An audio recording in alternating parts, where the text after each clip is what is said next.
Hi class. So in this video, I'm going to give you a little bit of an overview of the silicate group of rocks. Of the 8 groups, the silicate group is by far the most numerous, makes up the greatest percentage of the Earth's crust.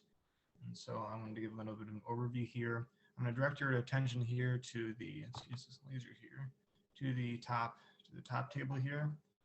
And along the top here, you can think of the x-axis as you have the percentage of silica, SiO2.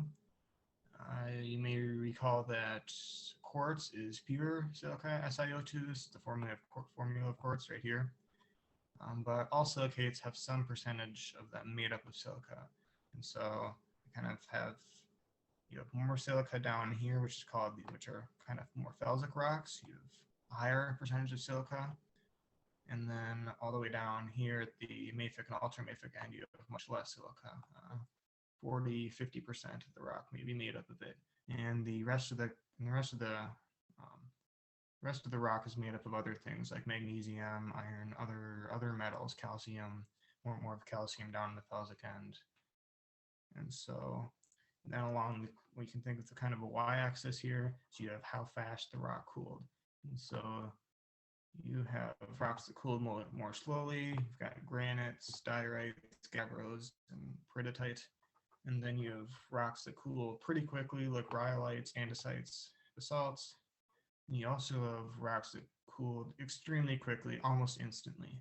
And then you have things like obsidian, pumice, and then scoria. Scoria and pumice are structurally the same and have differences in their composition. That is, whether they are more felsic, more silica, or more mafic. And then secondly, I'll direct your attention down to the graph down here. And so these show, so those were all rocks, right? Up here in this table, these are all rocks, rocks of the silicate group. Now down here, you have those same rocks kind of up here, kind of lined up along here. And within this table, you have minerals, right? Remember, minerals versus rocks. And so these show what percentage typically what percentages of these minerals make up a rock. You can see for a typical granite or rhyolite, remember, kind of each of these columns, all these rocks are made up of essentially the same things: granite, rhyolite, obsidian. They're all made up of about the same stuff. It's just how fast they cool. You can think of along a column.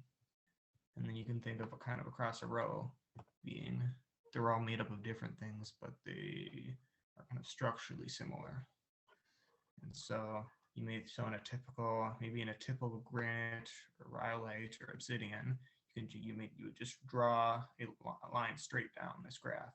You would say then, maybe if you draw a line right here, you'd have maybe a third of the rock made up of quartz, another third made up of orthoclase feldspar, and then 15% plagioclase, 10%, this is probably a muscovite mica, maybe another 10% amphibole. You'd say the same for the gabbro or basalt, somewhere along here. This is a fluid scale along here. But you'd say maybe most gabbros and basalts are made up of mostly pyroxene and some feldspar. And so I just wanted to give a little bit of an overview about that. In front of you now, you should have samples of all these that are labeled, all these up here in the table. So I just wanted you to take a look at some of these now. You won't have to identify any of them, but just take a look at these rocks. Notice that these intrusive rocks all have visible crystals. So you can kind of see with the granites or the diorite that you can see larger crystals because they had more time to cool. So the minerals had more time to create crystals and settle. Where when you have something like obsidian where it cooled instantly, there was no time for the molecules to arrange themselves. So they just immediately got frozen in place. And you got things kind of in between here, the rhyolites, basalts, that still didn't have enough time to cool, but at least could cool slow enough to form small crystals that you cannot see. And you also notice the last thing when you're looking at these rocks, that mafic rocks tend to be a lot darker. The only exception to that rule kind of being obsidian, which is darker even though it is felsic. Felsic rocks tend to be lighter in color, pinks and light tans, and mafic rocks tend to be a lot darker in color.